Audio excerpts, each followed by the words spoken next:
శ్రీ గురుభ్యో నమ. గురుబ్రహ్మ గురువిష్ణు గురుదేవ మహేశ్వర గురు సాక్షాత్ పరబ్రహ్మ తస్మై శ్రీ గురవే నమ. పదాముపహర్తారం దాతారం సరసంపదాం లోకాభిరామం శ్రీరామం భూయో భూయో నమామ్యహం. అపార కరుణాసింధుం జ్ఞానదం శాంతరూపిణం శ్రీచంద్రశేఖరగురుం ప్రణమామి ముదాన్వహం. నారాయణం నమస్కృత్యం నరం చైవ నరోత్తమం దేవీం సరస్వతీం వ్యాసం తతో జయముదీరయేత్. శ్రీ గురుభ్యో నమ. మా పుణ్యక్షేత్ర దర్శనాలు ఇప్పుడు 33 ఎపిసోడ్ చెప్పుకోవాలి. 32లో ఏం చెప్పుకున్నామంటే ఆ యువకుడు నగరంలో ప్రవేశించగానే అన్ని విశేషాలు సందర్శిస్తూ దేవేశ్వరుని మహాలక్ష్మి సందర్శించాలని ఉత్కంఠతో మణికట్ట తీర్థంలో స్నానవాడి పితలకు తర్పణం చేసి మహామాయాదేవి అయిన మహాలక్ష్మిని దర్శించుకుని నమస్కరించి భక్తిపూర్వకంగా ఇలా స్వాగతం చేయసాగాడు. అక్కడతో చెప్పుకున్నాం. ఇప్పుడు నెక్స్ట్ ఎపిసోడ్లో 33 కంటిన్యూ చేద్దాం. జగన్మాత, నీకు నమస్కారములు. నీ హృదయం అపార దయాసాగరం. నీవు సమస్త వాంఛలను నెరవేరుస్తావు. నీ కటాక్ష మాత్రముననే ఈ ప్రపంచ యొక్క సృష్టి స్థితి సంహారాలు జరుగుతున్నవి.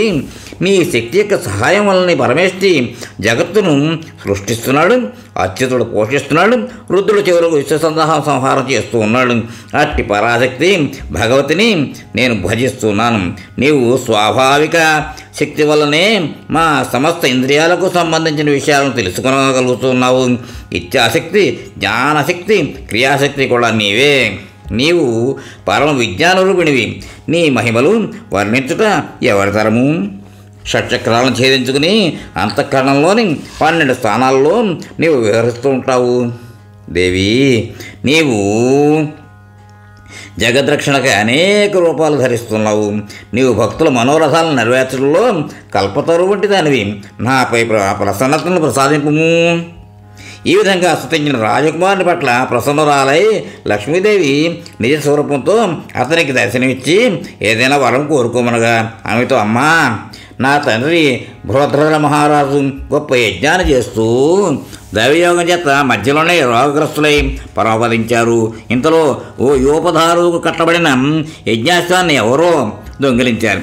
దానికోసం అనేక ప్రాంతాలు వెతికాను, ఎన్నో ప్రయత్నాలు చేశాను. కానీ ఋత్విజులను అడిగాను. వారు నన్ను ఇక్కడ పంపి నీ శరణు వేడమన్నారు. అమ్మా, నీకు నాపై దయ కలిగితే మా యజ్ఞాశ్వం తిరిగి వచ్చేలా ఆశీర్వదించు. దానివల్ల యజ్ఞం పరిసమాప్తి జరుగుతుంది. అప్పుడు నేను నిజంగా పితృణం తెచ్చుకున్నవాడిని అవుతాను. శరణాగత పరిత్రాణ పరాయణవు జగజ్జననివి అయిన లక్ష్మీమాత, మా యజ్ఞం పరిసమాప్తి అయ్యే ఉపాయాన్ని అనుగ్రహించాలి అని వేడుకున్నాడు. అంతటి లక్ష్మీదేవి వారిని ప్రసన్నంగా చూస్తూ, రాజకుమారా, నా మందిర ద్వారం దగ్గర ఒక బ్రాహ్మణుడు ఉంటాడు. ప్రజలంతా ఆయనను సిద్ధ సమాధి అని పిలుస్తారు. నా ఆజ్ఞ వల్ల ఆయన నీ పని పూర్తి చేయగలడని చెప్పింది. లక్ష్మీదేవి చెప్పిన ప్రకారం రాజకుమారుడు సిద్ధ సమాధిని ఆశ్రయించాడు. ఆయనకు పాదాబంధనం చేసి చేతులు జోడించి మౌనంగా నిలబడ్డాడు. ఆయన గ్రహించి, నిన్ను అమ్మ ఇక్కడ పంపించింది, నీ కోరిక నెరవేరుతుంది అని మంత్రవేత్త అయిన సిద్ధ సమాధి దేవతలందరినీ అక్కడ పిలిపించి రాజకుమారిని యజ్ఞాశ్వాన్ని వెతికి తీసుకురమ్మని అప్పగించమని ఆజ్ఞాపించాడు. కొంతసేపటికి వారు యాగాశ్వాన్ని తెచ్చి ఆయన వద్ద సెలవు తీసుకున్నారు. ఈ ఆశ్చర్యకరమైన సంఘటనకు రాజకుమారుడు సంతోషంతో, ఓ మహర్షి, మీ సామర్థ్యం నాకు ఆశ్చర్యంగా ఉంది. మీరు మాత్రమే ఇటువంటి పని సాధించగలరు. అన్యులలో కాదు. నా ప్రార్థనను మన్నించండి. తండ్రి గారు యజ్ఞం చేస్తూ దైవయోగం వల్ల మృత్యుందారు. అయితే ఆయన భౌతిక శరీరాన్ని కాచి చల్లార్చిన పరిశుద్ధమైన నూనెలో ఉంచాము. సాధు పొంగవా, తాము ఆయన తిరిగి బ్రతికించండి. ఆయన యజ్ఞాన్ని పూర్తి చేస్తారు అని ప్రాధేయపడ్డాడు. ఇది విని సిద్ధ సమాధి కొంచెం మందహాసం చేసి, సరే నడు, యజ్ఞ మండపం ఎక్కడుందో, మీ తండ్రి మృతదేహం ఎక్కడుందో చూపించు అని రాజకుమారితో పాటు వెళ్ళి యజ్ఞవాటికను చూచి చనిపోయిన రాజును చూచి అభిమంత్రించి జలాన్ని ఆయన శిరస్సుపై చల్లాడు. రాజు సచేతనుడే లేచి కూర్చున్నాడు. వారందరూ ఆ బ్రాహ్మణుని ఆశ్చర్యంగా చూసి, ధర్మస్వరూప, మీరెవరు అని అడిగారు. రాజకుమారి ద్వారా జరిగిన వృత్తాంతం తెలుసుకుని రాజు తనను తిరిగి బ్రతికించిన బ్రాహ్మణోత్తములకు పాదాభివందనం చేసి, మహాత్మా, ఏ పుణ్యం వల్ల మీకు ఈ అలౌకిక శక్తి లభించింది అని అడిగాడు. అంతటా బ్రాహ్మణుడు మధుర వాక్కులతో, రాజా, నేను ప్రతిదినము తగిన సమయానికి నియమానుసారముగా భగవద్గీతలోని 12వ అధ్యాయాన్ని జపిస్తూ ఉంటాను. దానివల్లనే నాకు ఈ శక్తి లభించింది. ఆ శక్తి వల్లనే నీవు తిరిగి జన్మించావు అన్నాడు. ఇది విని రాజు తన బ్రాహ్మణులతో పాటుగా ఆ మహర్షి వల్ల భగవద్గీత 12వ అధ్యాయాన్ని అధ్యయనం చేశాడు. అందువలన వారందరికీ ఉత్తమ గతి లభించింది.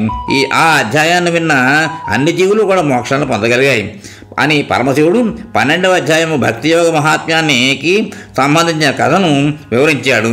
ఇది భగవద్గీత 12వ అధ్యాయ మహాత్మ్యం. దీనిని విష్ణుమూర్తి లక్ష్మీదేవికి, పరమశివుడు పార్వతీదేవికి వినిపించారు. Absorb your mind in the higher.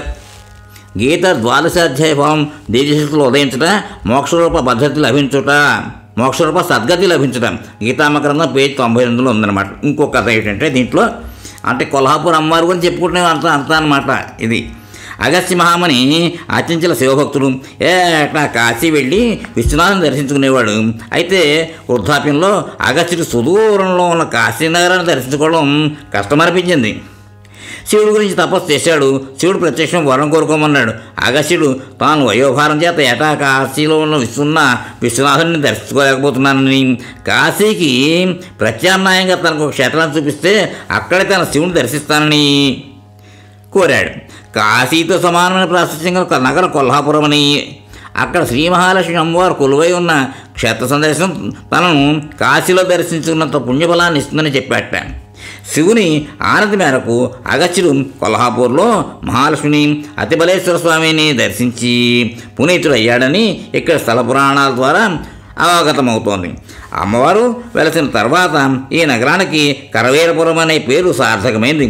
ఈ నగరాన్ని కొల్హాపూర్ అని, కోల్గిరి అని, కొల్దిగిరి పట్టణ్ అని పిలిచేవారు. కొల్ల అంటే లోయ అని, పూర్ అంటే పట్టణం అని ఈ అర్థంలో ఈ క్షేత్రం విలసిల్లిందని చెప్తారు.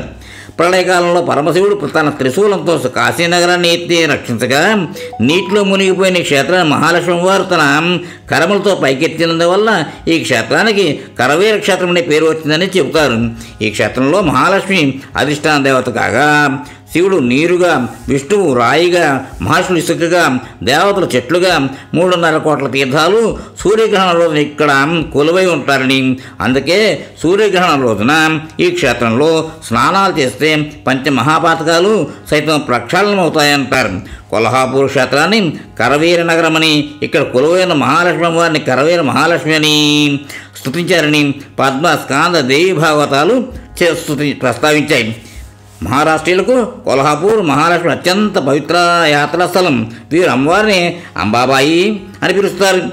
ఇక్కడ జరిగే ప్రధాన ఉత్సవం నవరాత్రి ఉత్సవం. ముఖ్యంగా ఆశ్వయుజ శుద్ధ పంచమి నాడు విశేషంగా ఒక ఉత్సవం జరుగుతుంది.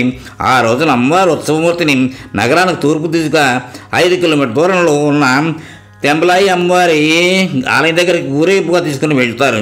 ఇదిగాక చైత్ర పూర్ణిమ రోజున జరిగే ఉత్సవంలో అమ్మవారిని నగరం అంతా ఊరేగిస్తారు.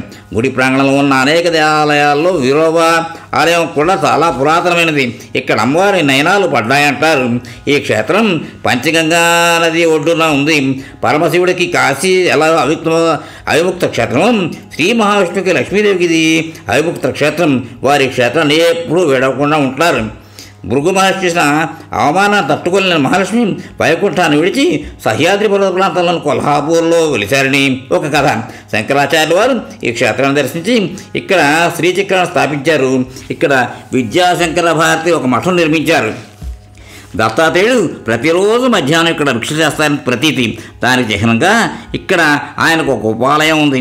గర్భగుడిలో అమ్మవారి విగ్రహం మహాలక్ష్మి కూర్చున్న ఉన్న భంగిమలో ఉంటుంది.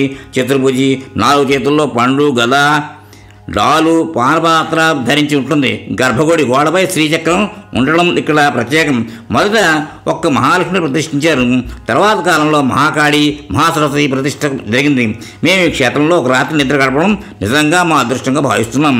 కొల్హాపూర్లో బెల్లం, చెప్పులు కొన్నాం. ఎందుకంటే అవి అక్కడ ప్రసిద్ధి అని చెప్తారు. పైన రాసిన విషయాల్లో కొన్ని మాత్రం నాకు తెలుసును.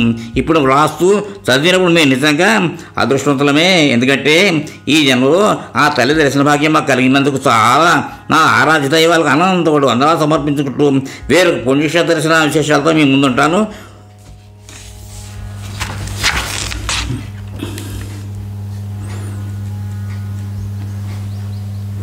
అతి త్వరలో. నెక్స్ట్ టాపిక్ పండరీపురం అంటారు దాన్ని. మేము కొల్హాపూర్ అమ్మవారి ఆలయానికి దగ్గరలోనే ఉన్న ఉడిపి హోటల్లో భోజనాలు చేసి మేము ఉంటున్న హోటల్కి వచ్చి విషయం చెప్పినాడు అతను. చెక్అవుట్ టైం ప్రతిరోజు మధ్యాహ్నం 12 గంటలకు అవుతుందని, అప్పుడు సుమారు 2 గంటలకు వస్తుంది కాబట్టి ఒక 10 నిమిషాల్లో ఖాళీ చేయమన్నాడు. సరే అని అలాగే చేసి పండరపూర్కి ప్రయాణం అయ్యాం. అనుకున్నట్లే 4 గంటల సమయం పట్టింది.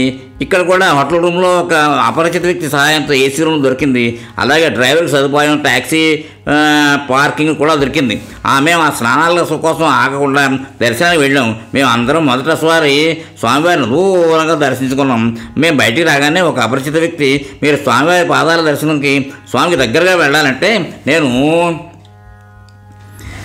మీకు మార్గం చూపిస్తానని తీసుకెళ్ళాడు. అతనికి సుమారు 50 రూపాయలు ఇద్దామని, ఆయన 100 ఇస్తే చిల్లర లేదని 100 తీసేసుకోవాలనుకున్నాడు. కానీ ఈ సమస్య పూర్తిగా పరిష్కారం కాలేదు.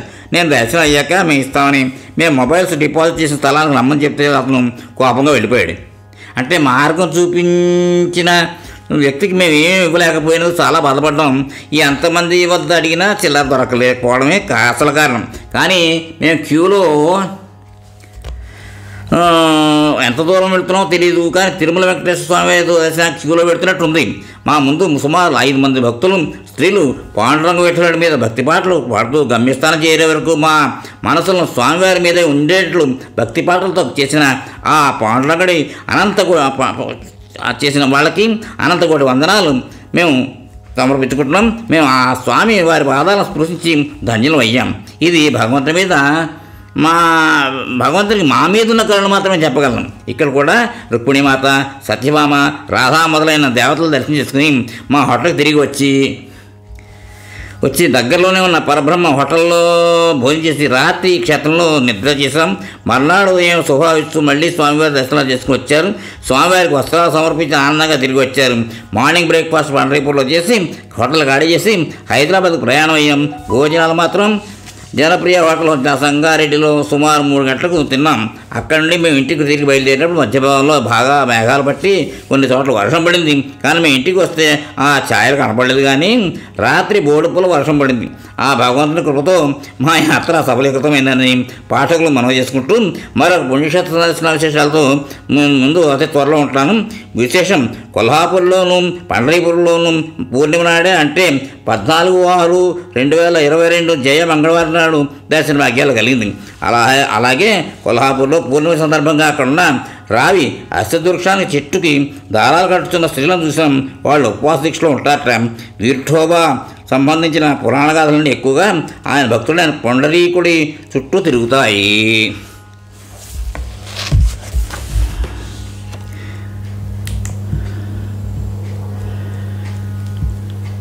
ఇక్కడ తోటి ఆ టాపిక్ అటు ఎపిసోడ్ విరామం ఇద్దాం. తర్వాత మళ్ళీ మోహన్వాణి తెలుగు పోడ్కాస్ట్ వింటున్న శ్రోతలందరికీ హృదయపూర్వక ధన్యవాదాలు. వినండి, వినిపించండి, వింటూనే ఉండండి. మోహన్వాణి తెలుగు పోడ్కాస్ట్ మీరు వింటున్నారు. మోహన్వాణి మా కార్యక్రమాలు మీకు నచ్చితే ఇప్పటివరకు మా ఛానల్కి సబ్స్క్రైబ్ చేసుకోకపోతే వెంటనే ఈ క్షణమే సబ్స్క్రైబ్ చేసుకుని ఆ పక్కనుండే బెల్ బటన్ని మ్రోగించి అందరికీ షేర్ చేసి మీ విలువైన కామెంట్ను కూడా చేసి మమ్మల్ని ప్రోత్సహిస్తారని కోరుతున్నాను.